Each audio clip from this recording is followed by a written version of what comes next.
మళ్ళీ నోరు జారిన రాజేంద్ర ప్రసాద్ మళ్ళీ అదే తంతు మరి ఇంత బూతులు మాట్లాడుతున్నాడు ఏంటి అంటూ మరొకసారి సోషల్ మీడియా వేదికగా అందరూ కూడా దీని గురించే మాట్లాడుకుంటున్నారు. అది కూడా బ్రహ్మానందం గారిని అన్నాడు అని చెప్పేసి అంటున్నారు. అసలు ఏ సందర్భంలో ఎక్కడ ఏమన్నాడు? సో రాజేంద్ర ప్రసాద్ గారు అంటే నట కిరీటిగా మన తెలుగు వాళ్ళందరికీ తెలుసు అనమాట. సో అందరూ కూడా ఆయన ఎంతగానో అభిమానిస్తారు. ఆయన కామెడీకి గవర్నమెంట్ సైతం ఫ్యాన్స్ ఉన్నారంటే చాలా మనం అర్థం చేసుకోవచ్చు ఆయన ఎలాంటి వ్యక్తి అనేది. కానీ వయసు పైబడే కొద్దిగా చాదస్తం వస్తుందంటారు కదా. సో అదేవిధంగా మరి ఆయనకి మైక్ ఇవ్వద్దు, దూరంగా పెట్టండి అంటూ ఇప్పుడు సోషల్ మీడియాలో అయితే చాలా కామెంట్స్ వస్తున్నాయి అనమాట. ఎందుకంటే ఆయన ఏ ఈవెంట్కి వెళ్ళినా ఎక్కడికి వెళ్ళినా కూడా పుసుక్కున నోరు జారి ఎవరో ఒకరిని ఏదో ఒక మాట అంటూ ఉన్నారనమాట.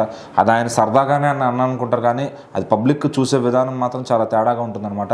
సో అవతల వ్యక్తి ఎలా తీసుకున్నా, వాళ్ళు పాజిటివ్గా తీసుకున్నా ఏదో రాజేంద్ర ప్రసాద్ గారు అన్నారులే అని తీసుకోవచ్చు, కానీ బట్ అది చూసే ఆడియన్స్ మాత్రం అవతల వ్యక్తిని తప్పు పట్టాలా, అంత ఇదిగా మాట్లాడాలని కూడా అంటున్నారు.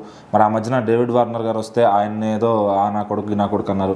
సో తర్వాత ఇంకో ఏదో ఈవెంట్లో ఇంకేదో రకంగా నోరు జారారు. తర్వాత ఒక వీడియో క్షమాపణలు చెప్పారనమాట, నేను అలా ఇంకెవరిని అన్నాను, సో తెలియక అనేసాను అని చెప్పి ఒక వీడియో చెప్పారు. సో చాలామంది సెలబ్రిటీలు ఏదో ఒక నోరు జారడం, పొలిటికల్ సెటైర్లు వేయడం, తర్వాత సారీ అని క్షమాపణలు చెప్పడం ఈ రోజుల్లో ఫేమస్, అదొక ఇదిగా మారిపోయింది అనమాట.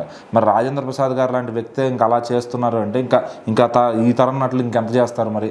సో రాజేంద్ర ప్రసాద్ గారు చాలా ఎప్పుడూ హెల్దీగా మాట్లాడే మనిషి. మరి ఈ మధ్యన ఏమైందో, మరి ఆయన డాక్టర్ చనిపోయినా కొంచెం డిస్టర్బ్ అయ్యారు అని చెప్పి ఇంకంతా ఇష్టం వచ్చినట్టు చేస్తున్నారని చెప్పి చాలామంది మాట్లాడుకుంటున్నారు. మరి రీసెంట్గా బ్రహ్మానందం గారిని ఒక స్టేజ్ పైన అయితే రాజేంద్ర ప్రసాద్ గారు ముసలిముండా కొడుకు అన్నారనమాట.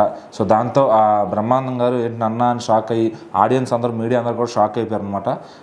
అంటే నా గురించి చెప్తున్నా అని సడన్గా కవర్ చేశారనమాట.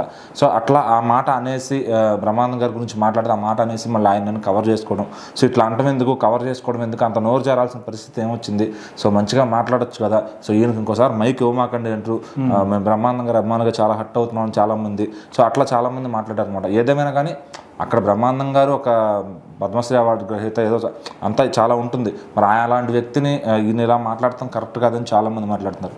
మరి బ్రహ్మానందం గారు ఆయన కెరీర్ స్టార్ట్ చేసింది ఈయన రాజేంద్ర ప్రసాద్ గారు ఆహనా పిల్ల అంటే ఆ టైంలో చాలా హెల్ప్ చేశారని చెప్పారనమాట. మరి ఆయన ఏమన్నా ఆయన లైట్ తీసుకుంటారు, ఆయన కామెడీగా తీసుకుంటారేమో, కానీ ఇటు చూసే ప్రేక్షకులు జనాలు మాత్రం దాన్ని కొంచెం సీరియస్గా తీసుకుంటారు.